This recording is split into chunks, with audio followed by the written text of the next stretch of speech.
출애굽기 35장 30절에서 36장 7절입니다. 키워드는 충만한 사람들, 넉넉하게 하시는 하나님, 파이 나누기입니다.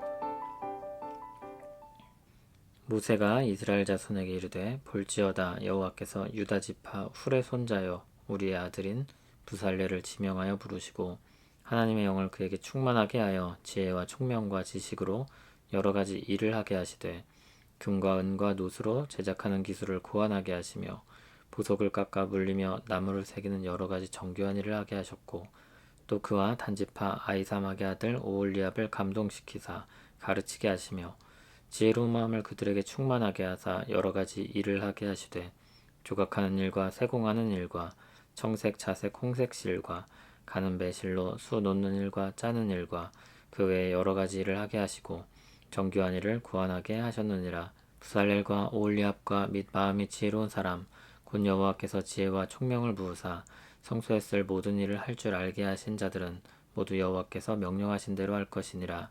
모세가 부살렐과 오홀리압과 및 마음이 지혜로운 사람 곧 그 마음에 여호와께로부터 지혜를 얻고 와서 그 일을 하려고 마음에 원하는 모든 자를 부르매 그들이 이스라엘 자손의 성소의 모든 것을 만들기 위하여 가져온 예물을 모세에게서 받으니라. 그러나 백성이 아침마다 자원하는 예물을 연하여 가져왔으므로 성소의 모든 일을 하는 지혜로운 자들이 자기 하는 일을 중지하고 와서 모세에게 말하여 이르되 백성이 너무 많이 가져오므로 여호와께서 명령하신 일에 쓰기에 남음이 있나이다. 모세가 명령을 내리매 그들이 진중에 공포하여 이르되 남녀를 막론하고 성소에 드릴 예물을 다시 만들지 말라 하매 백성이 가져오기를 그치니 있는 재료가 모든 일을 하기에 넉넉하여 남음이 있었더라. 아멘. 30절에서 이어지는 내용은 하나님께 부름받은 부살렐과 오홀리압 그리고 마음이 지혜로운 사람들에 대한 내용입니다. 백성들이 회막에 물품을 가지고 왔습니다. 그리고 그것을 가지고 섬길 사람들이 순종하며 나오게 됩니다. 먼저 부살렐이 지명을 받아 나옵니다. 하나님은 그에게 하나님의 영을 충만하게 하여서 지혜와 총명과 지식으로 일들을 감당하게 했습니다. 그는 회막 짓는 일의 총책임자였습니다. 그는 금속으로 기구 만드는 기술을 고안했고 보석을 세공하는 일과 나무를 다듬는 일 등 전반적인 것들을 주관했습니다. 다음으로 오홀리압이 부름을 받았습니다. 그는 실무자들의 리더격입니다. 하나님은 오홀리압을 감동시켜 사람들을 가르치게 하셨습니다. 그를 통해 배운 사람들 역시 하나님의 지혜로운 마음으로 충만해져서 맡은 여러 가지 일들을 감당하게 됩니다. 부살렐, 오홀리압 그리고 여러 일꾼들이 회막 짓는 일에 이렇게 동참하게 됩니다. 36장 1절에 나온 대로 이 일꾼들까지도 마음을 지혜롭게 하시는 하나님으로 말미암아 일을 합니다. 2절에는 일꾼들이 마음에 원하는 자들이었다는 것을 밝히고 있습니다. 하나님 편에서는 그들을 부르시고 지혜를 채우셔서 사람 편에서는 자원하는 마음으로 나와서 주신 재능으로 섬기는 것입니다. 모세는 하나님의 말씀을 따라 부살렐과 오홀리압과 지혜로운 자원자들을 모집했고 각 사람들이 나와서 회막 짓는 일에 동참하게 됩니다. 그런데 3절을 보면 한 가지 문제가 발생했습니다. 백성들이 예물을 계속해서 가져오다 보니까 필요 이상으로 물품이 모이게 된 것입니다. 그런데도 계속해서 백성들은 물품을 가져오고 있습니다. 그래서 어떻게 되었습니까? 회막을 만들던 사람들이 그 물품을 받느라 만드는 일을 멈춰야 했습니다. 행복한 고민이라고도 할 수 있겠습니다. 이들은 모세에게 가서 보고를 했고 모세는 예물이 더 이상 필요하지 않음을 확인했고 백성들에게 더 이상 예물을 가져오지 않도록 하였습니다. 재료는 이미 충만했습니다. 그렇게 넉넉하게 재료 준비와 일할 사람들이 모이게 되었습니다. 오늘 말씀은 하나님이 일을 맡기시면서 그것을 위해 풍성하게 채우신다는 것을 보게 됩니다.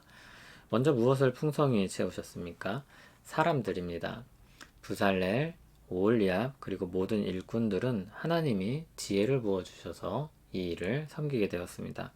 그들의 재능은 모두 하나님이 주신 것입니다. 그리고 그들이 순종하려고 할 때 더 많은 것으로 채워주셨습니다. 무엇이 먼저일까요? 정해진 답은 없습니다. 어떤 사람은 재능이 있어서 섬기고 하나님이 거기에 더해 주시는 것이 있고, 어떤 사람은 순종하여 일을 시작하고 거기에 하나님이 채워주시기도 합니다. 어떤 사람은 상대적으로 선명한 길을 따라가고 어떤 사람은 상대적으로 흐릿한 길을 따라갑니다. 그런데 공통점이 있습니다. 하나님이 채워주신다는 것과 하나님이 인도하신다는 것입니다. 지나고 나면 같은 고백을 합니다. 하나님이 채워주셨다. 하나님이 인도하셨다. 여기서는 특정한 사람들을 가리키고 있지만 넓게는 모든 사람들을 포함하는 것입니다. 다음으로 무엇을 채우셨습니까? 재료들을 채워주셨습니다. 각 사람에게 필요한 재능과 지혜를 주셨을 뿐만 아니라 그것을 할 때 필요한 것들을 부어주셨습니다. 정말 후히 주셔서 넘치도록 채우시는 하나님임을 이스라엘 백성들에게 분명하게 보여주신 것입니다. 하나님은 이스라엘 백성들에게 재물을 채워주셨고 재능을 채워주셨습니다. 그리고 그것을 가지고 가치 있게 쓰게 하십니다. 그들이 가진 것을 가지고 섬기려고 할 때 가진 자에게 더 주심으로 더 섬기게 하십니다.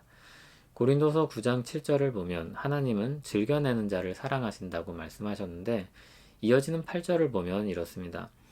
하나님이 능히 모든 은혜를 너희에게 넘치게 하시나니 이는 너희로 모든 일에 항상 모든 것이 넉넉하여 모든 착한 일을 넘치게 하게 하려 하심이라. 그리고 착한 일에 대한 내용들이 아래에 이어집니다. 그것은 예수 그리스도의 복음과 관련되며 하나님께 영광 돌리는 결과를 낳습니다. 그리고 성도들에게는 감사와 기쁨이 넘치게 됩니다. 파일을 쪼개고 분배하는 것으로 경제에 대해 설명하는 것을 보고 듣습니다. 많은 경우 경쟁적인 시각으로 이것을 이야기합니다. 누가 더 많은 파일을 가져가는가? 누가 그 파이의 많은 부분을 차지할 것인가? 결국 파이가 하나인데 어떻게 나눠 가질 것인가? 주님 오실 날까지 이 문제는 해결되지 않을 것입니다. 그런데 그런 분위기에 역행해서 사는 사람들이 있습니다. 이 사람들은 이상에 사로잡혀 사는 사람들과는 좀 다른 사람들입니다. 자신의 것을 나누고 자신의 능력을 사용해서 다른 이를 위해 섬기는 사람들입니다. 그렇게 살기를 갈망하는 사람들입니다. 서로 섬기고 사랑하는 이런 이상적인 일, 그것이 이 땅에서 다 실현되지 않는다는 것을 압니다. 그런 면에서 이 사람들은 아주 현실적입니다. 그러나 그것이 우리의 부르심이고 그것이 가치 있는 일이라고 생각하는 사람들입니다. 그리고 장차 그런 세상에 살게 될 소망을 가진 사람들입니다. 그래서 그와 같이 살아가는 사람들이 있습니다. 바로 주님의 백성들입니다. 그리스도의 이름으로 사는 사람들입니다. 하나님이 주신 것을 가지고 하나님의 뜻을 따라 살려고 순종하는 사람들입니다. 그렇게 살려고 할 때 하나님은 그들을 채워주십니다. 그러므로 이와 같은 사람들에게 더 우선적인 것은 무엇입니까? 더 가치 있는 일, 하나님의 뜻에 순종하는 것입니다. 먼저 그 나라와 그의 의를 구할 때 다른 것들은 하나님이 더하실 것이기 때문입니다. 이 믿음으로 우리 인생이 채워지기를 바랍니다. 하나님은 언제나 채우시고 더하시는 분인 줄 믿습니다. 오늘까지 우리에게 주신 은혜를 감사하며 찬양합니다. 주님의 뜻을 살펴 순종하려고 할 때 크신 은혜로 채워주심을 회막의 역사를 통해 배웁니다. 우리에게 주신 재능과 재물이 주 뜻 안에서 쓰임받게 하시고 그리스도의 복음을 나타내게 하시고 하나님께 영광이 되길 원합니다. 우리에겐 감사가 넘치는 기쁨이 되게 하길 소원합니다. 예수님 이름으로 기도합니다. 아멘.